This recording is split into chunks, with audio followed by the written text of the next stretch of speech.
Good morning, ladies and gentlemen. I invite you to look above me. Look closely at PD, Whiskey Pete's face. That is the face of someone who realizes they are neck deep in shit and they neither have the intelligence or the experience to know how to handle it. This man literally went in public and stated, "We didn't want this war. We didn't start this." What we, baby? You wanted it. You started it. We, the American people, did not start this. You did it. You were playing, you sunk my battleship, along with Captain Bone Spurs. And now you've realized, well, wait a minute, they're hitting back. Well, wait a minute.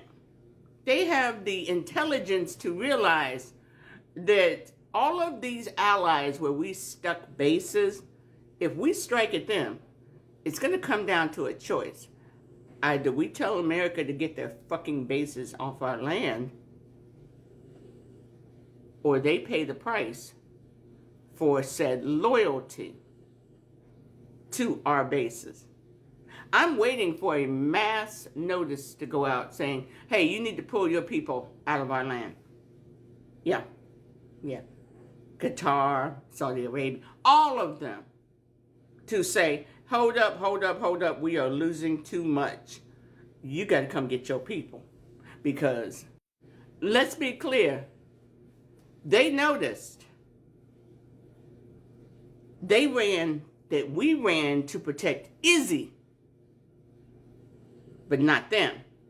Not the people who are allowing us to put bases on their land. Yeah. We left the Gulf states kind of just floating around out there. Yeah, you've got our planes. You're helping us. You're allies. But it's Izzy. When they decide to upset that apple cart, we're going to run to protect Izzy. But not y'all. If your oil refineries are hit. Well, yeah, we're concerned about that, but what about Izzy? What about BB? Oh my goodness, we've got to help them. Let's be clear.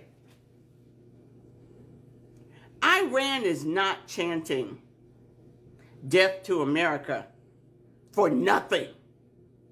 Okay?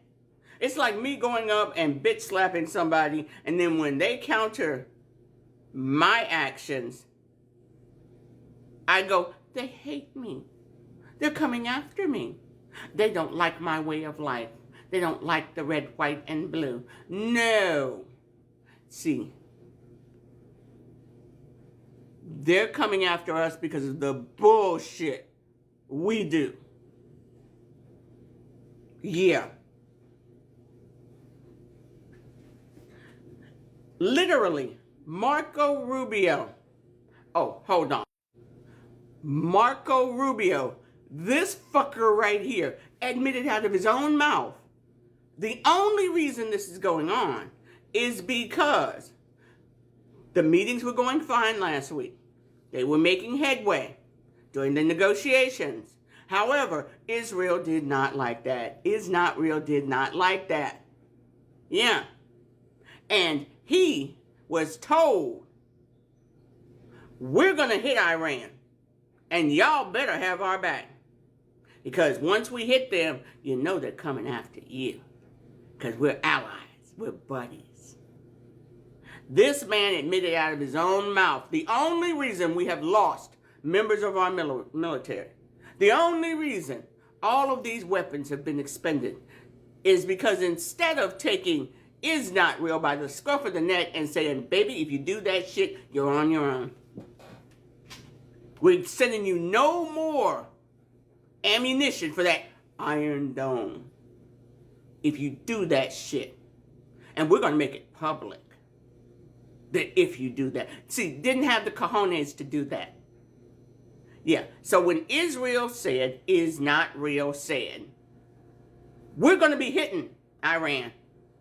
The proper response, and any other member of our State Department would have grabbed him by the ear and pulled him to the side and said, you're on your fucking own. And we're going to make it public. Instead, this little weasel, this little boneless, cojones-less, ballless idiot went ahead and supported what Is Not Real did. And now we've got members of our military unalive. Yeah. See, I was raised in a household where my parents told me, you don't jump off the bridge if your friend jumps off the bridge. I fully expect you to bring your ass back home and go, yep, yep. Frank jumped off the bridge. He wanted all of us to jump off the bridge. And my parents would be looking, sipping coffee going, and I see you did not. How's Frank? How's Fred? Oh, well, they broke their leg. Tom drowned. Mary lost a finger. But I see you're at home. While they're all at the hospital, you're at home. Because I was taught from a young age, you don't follow people off the edge of a pier. Just because they're your friends doesn't mean you do what they do. Apparently no one ever taught anyone in this administration. Our soldiers are ours. Don't put it in danger. But I digress. This hucklefuck, out of his whole chest again, said, Israel said, we're hitting Iran. And the cowardly lion here said, we don't want them to come after us. It was an easy way to clarify that.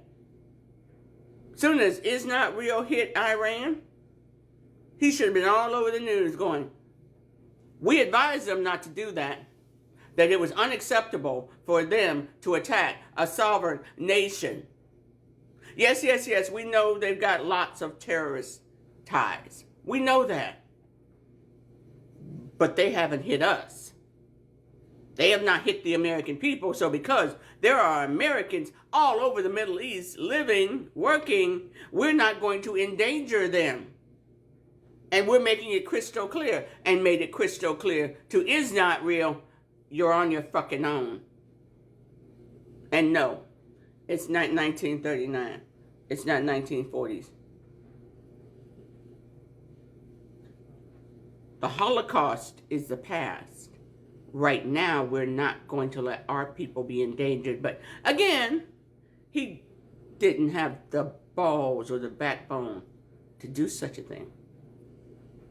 See, we've had other leaders of our State Department, because for over 30 years, Bibi and Is Not Real have been trying to goad our country into putting our blood and treasure on the line, and it took this hucklefuck and Hegseth and the orange orangutan to yield. So here we are.